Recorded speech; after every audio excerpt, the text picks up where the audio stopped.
সম্মানীয় বন্ধুরা, ৭ নভেম্বর জাতীয় বিপ্লব ও সংহতি দিবস ছিল। ১৯৭৫ সালের এই দিনে বাংলাদেশের সিপাহী জনতা রাজপথে নেমে এসে একাত্মতা প্রকাশ করে বাংলাদেশের সার্বভৌমত্ব বিরোধী শক্তিকে পরাজিত করে বাংলাদেশের স্বাধীনতা এবং সার্বভৌমত্বকে সুরক্ষা এবং পুনঃপ্রতিষ্ঠা করেছিল। সেই কারণে বাংলাদেশের দেশপ্রেমের সাথে বাংলাদেশের স্বাধীনতা এবং সার্বভৌমত্বের সাথে ৭ই নভেম্বর জাতীয় বিপ্লবী সংহতি দিবস একটি নীতির সম্পর্কের সাথে সম্পর্কিত।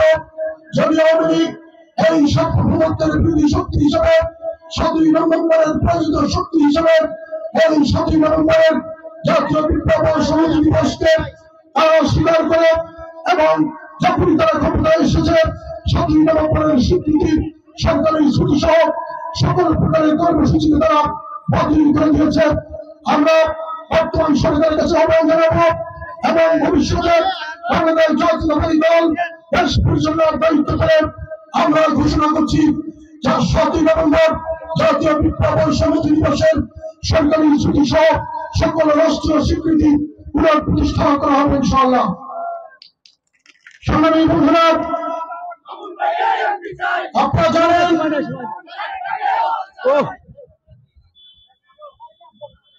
জানেন বিগত ১৭টি বছর আমরা বাংলাদেশের রাজপথে গণজীবন এবং কাশ্মীরের স্বৈরাচার বিরোধী আন্দোলন করেছি। আমাদের অধিকার প্রতিষ্ঠা করবার জন্য লড়াই করেছি। আমরা গণজীবন কাশ্মীর, পটুয়াখালী, খুলনা, বরিশাল, ঢাকা এমন কোন ত্যাগ নেই, এমন কোন প্রতীক্ষা নেই, এমন কোন শ্রম ঘাম রক্ত এবং জীবন দিতে কুণ্ঠাবোধ করি নাই।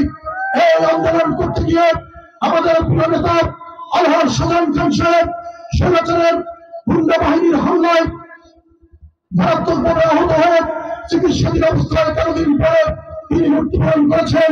আজকের এই সমাবেশ থেকে শহীদ আলহাজ সাজান খানের আত্মার প্রতি শ্রদ্ধা নিবেদন করছি এবং তার খুনিদের সর্বোচ্চ শাস্তি দাবি করছি। সংগ্রামী বন্ধুরা, আমাদের প্রিয় নেতা আলহাজ সাজান খান, যাকে নিয়ে ১৯৯৬ সাল, ২০০১ সাল, ২০০৮ সাল এমনকি তার পরবর্তীতে কোন নির্বাচনে যদি তাকে মনোনয়ন দেওয়া হতো, এই আসনকে পুনরুদ্ধার করার জন্য আমরা সর্বোচ্চ ত্যাগ স্বীকারে প্রস্তুত ছিলাম।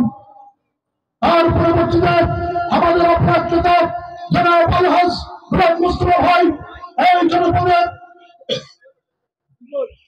প্রত্যেকটি ইউনিয়ন এবং ওয়ার্ডে পৌরসভায় সংগঠনকে পরিদর্শন করেছেন। নিজের টাকা খরচ করে দলের পিছনে শ্রম খাত এবং অর্থ ব্যয় করে জাতীয়তাবাদী দলকে একটি শক্তিশালী ভিত্তির উপর দাঁড় করিয়েছিলেন। যদি গোলাম মোস্তফা ভাইকে মনোনয়ন দেওয়া হয় বা হতো, আমরা জীবনের শেষ শক্তিবিন্দু দিয়ে হলেও তার যোগ্য বিনয় আমরা তার নিরাপত্তা নিশ্চিত করার জন্য সর্বোচ্চ ত্যাগ স্বীকারে প্রস্তুত ছিলাম।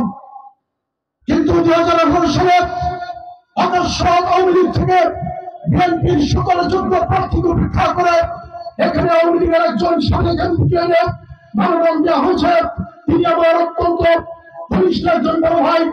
ঢাকা বিশ্ববিদ্যালয়, ঢাকা কলেজ এবং উলানিয়াহাট হাই স্কুল আমরা একই প্রতিষ্ঠানের ছাত্র।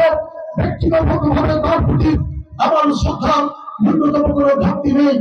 কিন্তু দুর্ভাগ্যজনক হচ্ছে সত্যি, এক গাছের ছাল যেমন আরেক গাছে লাগে না, একজনের সন্তান যেমন আরেকজনকে লাগে না, সেই কারণে এক দল থেকে নেতৃত্ব এনে আরেক দলে প্রতিষ্ঠা করবার চেষ্টা করলে ওই দলের নেতা কর্মীরা লিপ্ত হস্তে শূন্য হস্তে ফেরত যায়, তারা কিছুই পায় না।